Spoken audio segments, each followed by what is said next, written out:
Welcome back, YouTubers, to Q&A 138 with us, the British Fist. Ka-ching. I am Mr. Parkin, and this guy thinks, therefore he is. It's none other than MJ, people. What's up? And he's also very much greater than any of you out there. Yes, even Marvelous Mark. So this is the video where we take your questions and we answer them. It's our own little fan interaction thing that we do on this channel. So let's get straight to the questions. But there is one big thing I do want to hammer down in this Q&A and probably mention it a few times.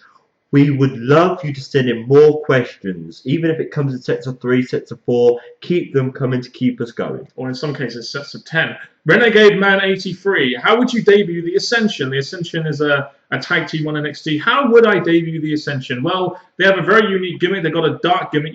Did you debut them by just maybe having teasers of them in the arena, playing their music and no one being there? Just little teasers like that. Maybe in a tag team match, we have their music go off and they're on the ramp or something. Just little ways of building them up to actually making a big appearance on the Raw or SmackDown.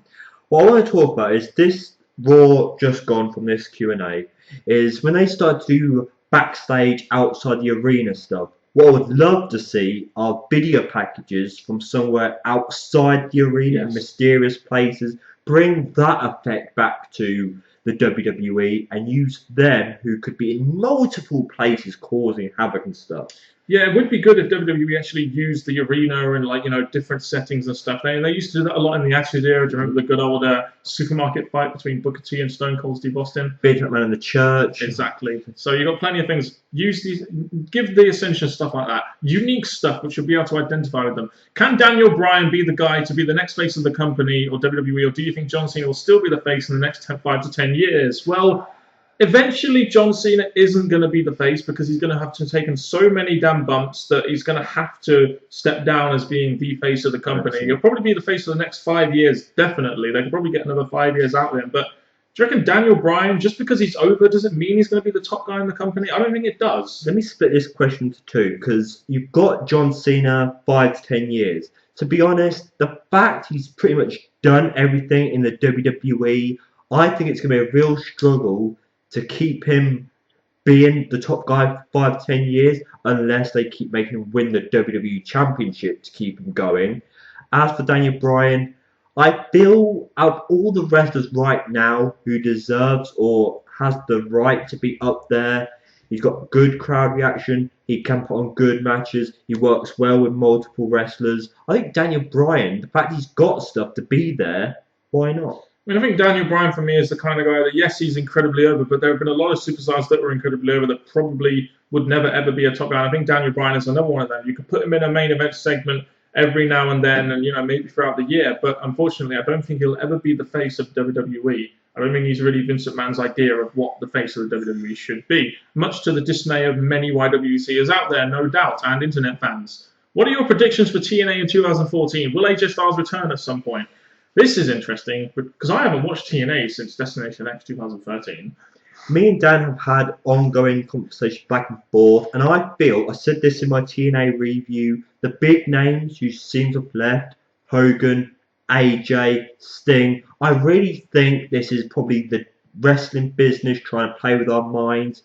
I don't see AJ Styles leaving. I don't see Hogan probably staying out of wrestling for long, and Sting, the fact he's more accepted in TNA, I think he'd be back. So AJ Styles, yes. So what was this whole thing they were doing on Impact? The New Real Era or something? What's all that about? I saw that video package. I was thinking, well, if it's to promote new guys on the roster, then fine. But the problem is on that show, you had Sting main eventing those two shows. I really feel that back we're going to a new year, 2014. TNA especially are trying to make us feel that this is going to be a new year for the company when every year wrestling's try to make us believe things are going to change. But they don't. Hopefully this will be the year that they promote talent like Magnus and actual TNA talent, but I just think that TNA will probably just, judging by their live attendance lately, will probably just fade away into the dust. But who really knows? Bo the Xbox Pro. Seems like they brought Lesnar back for a Mania match, with Batista weirdly coming back in mid-Jan. I guess this is Batista versus Lesnar for WrestleMania. Do you think this could happen? I look at Batista and I give more of a about him than Brock Lesnar. So if they do combine these two up, it'll give us a big Mania match. But right now, they're both chasing the championship, they both rumoured. So if that's going to be the Mania match, I like it because it's two big names. I don't like it because we always expect someone to be put over. Yeah, no, I think, to be honest, this is the kind of match I wouldn't mind seeing at WrestleMania 30, and I don't believe these two have ever really faced off. So to have a returning Batista and a guy and a big mainstream star like Brock Lesnar go at a WrestleMania in a big match would be good. But the problem is, Batista may win the Royal Rumble. Lesnar could possibly win the WWE Whatever Championship, as he's like the self-proclaimed #1 contender after John Cena now. So who knows? Who really knows? I guess we'll have more of an idea as to what they're going to be doing at WrestleMania after Royal Rumble. People complain about Cena being champ, then about Orton being champ. Safe to say that if champion isn't Daniel Bryan, the fans will hate it. Yeah, I think that's very true. But then again, would Daniel Bryan be the WWE champion in the main event of WrestleMania 30, which is a big show, and you want mainstream draws there? My big argument about Daniel Bryan is, yes, they've now combined both championships to one, and Daniel Bryan's yet to come across and capture this. But I feel the WWE have given Daniel Bryan the World Heavyweight title run, seen what he's like there, and for some reason, once he's lost it, he's knocked away again. So I don't know what WWE's logic is on Daniel Bryan, but I guess fans want to keep him up there, but Vince not keeping him up there. Especially considering the fact that they apparently penciled in Daniel Bryan versus Sheamus at WrestleMania. It kind of shows that I don't think Daniel Bryan will be having that big of a WrestleMania this year. Maybe not even a big 2014. Who really knows? Deco5757. What were your initial feelings, thoughts, / reactions to the Matt Hardy Edge feud? Taking a real life thing and turning it into a storyline, I'm guessing, is the point here. Your initial reactions to that feud when it actually started happening. Matt Hardy was not quite up at Jeff Hardy's level in the fan base. So for him to get a big storyline, a big shot with Edge, which involved Kane and stuff as it grew, I think it was something different for the WWE, gave Matt Hardy a chance. And plus, bringing, as Dan's just said, real life aspect into it, it made the storyline work. Yes, no, I totally agree. I was just about to mention that myself. When you have a storyline that feels real, it just comes off a lot better, and the characters involved play off it a lot better. So these kind of real life storylines, even though they may touch on personal aspects of it, which maybe the wrestlers don't want to get involved with, they sometimes do make for the best storylines. I imagine WWE probably said to Matt Hardy, either you do this or you're not going to be part of the company. So he probably didn't have that much choice at the time. But it did make for a good feud. Would a John Cena heel turn even work? Or would, after the initial buzz, people again become disinterested with him at the top? The only way you could really make it work is if you made John Cena a corporate guy, like on the side of Triple H, and he is the actual face of the company. Because the fans already hate him anyway. So would turning him heel make people hate him, or would people like it so much they'd start cheering him? I want to support all the fans that want to see a John Cena heel turn, but the fact they've had many different opportunities to do it, and a week or two later, he pretends it didn't affect him whatsoever. I think the fact we built up this image of John Cena, he's proven us again and again and again, things don't seem to bother him long term. I'm just not buying it whatsoever now. And you've also got to remember, who would replace John Cena as the top babyface? Who would be the guy in the WWE that does all the charity stuff, that does the Make-A-Wish stuff? There's not really anyone that can really fill John Cena's shoes. Yes. If there was someone that could fill John Cena's shoes, I don't count Daniel Bryan in there, to be honest, then they could turn John Cena heel, much like they did with Austin in 2001. They're not going to do it. Stuart Allison, if you could pick another big whodunit like Austin getting run over, what would it be? This authority, you could have maybe Punk involved with the authority storyline and have that as, maybe someone takes CM Punk out of the Royal Rumble or something like that before he even gets to the round. I don't know, something like that, something simple. My two thoughts, as soon as I read that, is either, let's say, someone who hasn't won the World Championship wins it, and someone steals that championship, like, who stole my championship? Or, the whole maybe steal someone's girlfriend aspect, and who stole that person's girlfriend. It would be a good way of introducing some new talent. Like, maybe let's say someone comes up from NXT like Alexander Rusev, and you want to give them a big storyline going forward. Having a whodunit storyline, kind of like when Austin got run over, wouldn't be a bad way of introducing a character, really, in my opinion. Laurel Lewis, do you think the NXT Divas will get buried on the main roster? Well, AJ, the problem right now is AJ Lee, while, she is a good champion and everything, and she's probably the best Divas character they actually have on the show by far, the problem is now is she's on such a pedestal that everyone else around her is just there, and no one believable can actually beat them right now. I guess if you bring up Paige and Emma, unless you have, or maybe even Summer Rae, and maybe feud her with AJ Lee, they wouldn't necessarily get buried, but it wouldn't be too hard to introduce them. But I don't see WWE actually really putting any concentration on these new divas. Right now, the way I see it is that Divas Championship needs to be taken off AJ, given to a current Diva, someone who's been there a while, proved themselves, and then for someone from NXT to come in and feud towards that person, because AJ right now, she's defended it and retained a championship, beaten pretty much everyone. So I think she needs to lose it to a current Diva, only for NXT one to eventually build her way up to someone who's not at AJ's level just yet. I guess you need to, at some point down the line, and maybe this is what WWE are doing with Naomi right now. She seems like the next best person really to AJ Lee in terms of athletic ability, etc. Maybe they're trying to they need to groom someone to take that belt off her, because right now she's beaten everyone, so they need to groom someone. Could this be an NXT Diva? I don't know. You never know. How would you book a match between Cena, Orton, Batista, and Lesnar for the belt? This could be interesting. Batista wins the Royal Rumble. Lesnar is the self-proclaimed #1 contender. And, maybe you could have Cena win the belt from Orton, and Orton gets his rematch at WrestleMania. Simple. The fact that there's this whole whingy cry Randy Orton because he's having to face John Cena again. Randy Orton cheats his way to retain the championship. John Cena says, "You do not beat me clean." So the next pay-per-view is the Elimination Chamber, where it'll be a 6-way, but those 4 will be involved. Yeah, I guess that's the best way. But plus, you could maybe play on their OVW history, like Cena, Orton, Batista, and Lesnar are 4 products of the OVW.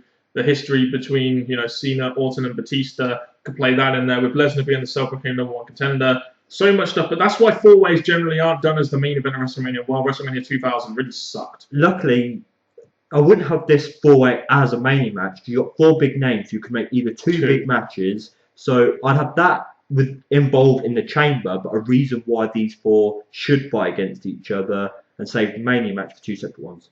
Do you think Money in the Bank will be at Mania this year since there is only 1 belt? If they're going to keep the Money in the Bank pay-per-view, which it seems like they are going to, then no, because have 3 Money in the Banks or 2 Money in the Banks in 1 year is just too many. Although I guess they did have 2 already, and maybe you could do 1 at Mania, 1 at Money in the Bank, but would that be too many Money in the Banks? We've got 1 champion now. Yes, Orton's still carrying 2 championship belts, but we've got 1 champion now. I feel that 1 Money in the Bank would be better. Instead of having a pay-per-view called Money in the Bank just for 1 Money in the Bank and the other non-Money in the Bank matches, a Mania match would make it special again. Yeah, I think Money in the Bank definitely should go back to WrestleMania, especially now they only have 1 belt. It would make so much more sense. It really would. Nutty Rock Chick. Hello. Hey, what do you think about WWE's current habit of ignoring crowd reactions? I.e., Orton has very little crowd reaction and is the champ, but Bryan gets awesome crowd reactions and is buried in the mid-card. Well, unfortunately, Nutty Rock Chick, you can be very over in the company but not be a main event player. Now, sometimes Orton does get some quite good reactions, mainly from the females in the arena, but that still counts as some kind of reaction. I look at Daniel Bryan, and I do agree that he does get ignored because he gets a World Championship shot, like I said earlier, loses the championship shot to get knocked back down. So I do believe that he does not get the reaction. Basically says, we want you up there and to stay up there, but Vince gives him a chance and feels that's enough for you, Bryan, back down. I just want to put this out there. I think if we were on the road to WrestleMania 27 or on the road to WrestleMania 28, I think Daniel Bryan may have a chance of getting in the main event of WrestleMania. I really do. Because the problem right now is WWE have WrestleMania 30, which is going to be a massive WrestleMania. So they're going to have to make some big matches. And I just see guys like Batista, like Triple H, like CM Punk, like John Cena, like Brock Lesnar, like Undertaker getting much further ahead of Daniel Bryan. Whereas I think if it wasn't WrestleMania 30, Daniel Bryan may be considered for some kind of main event or some kind of big match. The thing is, I do bash WWE on the head for this. They had him beat John Cena. John Cena's been putting him over. Yeah. And then all of a sudden, hello Bray Wyatt. And that's why I feel that, yes, it could be to help Bray Wyatt, but he was up there with John Cena, Randy Orton, then all of a sudden, after being put over by a top guy, only to be pushed down, I can't give it. I can see why Daniel Bryan fans would be annoyed. It's exactly why WWE can't make stars. But even if they go as far as to have a guy like Daniel Bryan beat John Cena, they don't follow up on it. No. Really, and maybe giving Daniel Bryan a big WrestleMania main event moment would have been the way to solidify him, but they're not going to do it this year. RFV089, Mr. Parkin, what do you think of England's group at the World Cup? Do you think they will get out of the group? This group includes Uruguay, Costa Rica, and Italy. And if I'm really honest with you, no. I don't see England getting past Uruguay for shit with Luis Suarez, Cavani in there. I don't see it happening. I can see them getting past Costa Rica. They beat them quite a lot in the past. And Italy will be the key team. I think the second place will be between Italy and England, in my opinion. So Italy will be the key team. And they're still a damn good team. We can't forget they beat us on penalties last time round. Do you think the TNA's product has improved since the Aces and Eights disbanded? The Aces and Eights going away is definitely a good thing. But NJ, I mean, I haven't watched TNA, so you answer. I'm really, really sorry, guys. I want to be a true wrestling supporter, but TNA, for a long, long time now, has not managed to hold my interest for, let's say, a month, not even a few weeks. So, to be honest, there are still some aspects to it I support. I'm not going to lie. I do enjoy some aspects. Go, Kaz and Daniels, you rock, guys. But no, sorry, they're doing something wrong somewhere. Can I just say, it did at least give us the best segment of the year with the Aces and Eights funeral. That was such a fucking hilarious segment, wasn't it? When you had like Samoa Joe like giving Angle the drink and saying, "Oh no, you can't."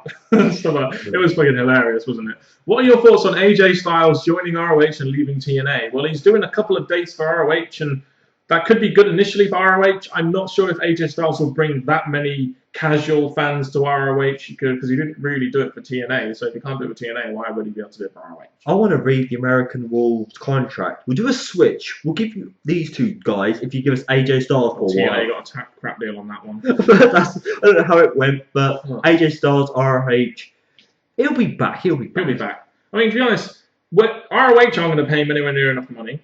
WWE aren't even going to pay him, anywhere near what he's getting from TNA because they're not going to see him as a massive star. So he's going to end up going back to TNA. It's going to happen. The Lord Devil 17. When do you think Paige will be on the main WWE roster? Well, right now she's 21. She's of legal age to be on the roster now. Maybe they could bring her up after WrestleMania. Maybe if they want to give another challenger to AJ Lee, they'd have to develop her a little bit more. So maybe this year, I would think it would be more 2015 though, to be honest. Divas right now, you've heard week after week, I'm seriously losing interest rapidly. I've got a little bit left, but I think the WWE are going to kill that when AJ beats Naomi. And as for new Divas coming in, we need it, but not just one at a time. We need a whole load of new Divas in. But you got to remember, NJ, the Evolution is going to be coming to the WWE universe soon, so we've got that to look forward to. Kill that off. They probably will. When do you think John Cena will break Ric Flair's 16-time World Championship record? Well, they'll probably do a bit of hot shot in between him and Randy Orton, and so probably this year. I really, really, really don't like this because I feel on this is what I feel. This came to my mind when I noticed how close John Cena was. On the 15th to 16th win, Ric Flair should prevent him from getting there. We get the heel Ric Flair preventing John Cena from getting a 16th championship win at each pay-per-view. The thing is, you just know that WWE want to make John Cena the best of all time, and by doing that, they're going to make him break the record. You just know Vince McMahon is thinking this in his head. Well, if you can't put him over as a main eventer, then you're gonna give him the most championships. Damn it! You just know WWE are thinking that, don't you? And you're crying. Do you think you'll be able to get through the next question, NJ? Yes. When will Roman Reigns turn face and be in the title picture and hopefully beat John Cena? I don't care. I just don't care. NJ, it's not the time. It's not the time to get emotional, man. We're doing a damn Q&A here. God damn! Get your act together. Roman Reigns will probably turn face around about WrestleMania time. He'll have a very good showing at the Royal Rumble, no doubt. And he'll probably be in the title picture either later in the year or 2015, where he'll probably win the Royal Rumble. win the Royal Rumble this year, prevent John Cena from ever winning it again. Brilliant. And we shall end on that somber note. Thank you very much for watching this Q&A. If you have, please keep sending in your questions, preferably not about John Cena in positively in any kind of way, as I don't like it when NJ gets like this. It kind of, it really brings some of these Q&As. WWE, as soon as John Cena hits that 16 title win, people are going to freaking hate you for it, so don't make it happen. I've got Mr. Park and I'm NJ. Thank you very much for watching. Goodbye.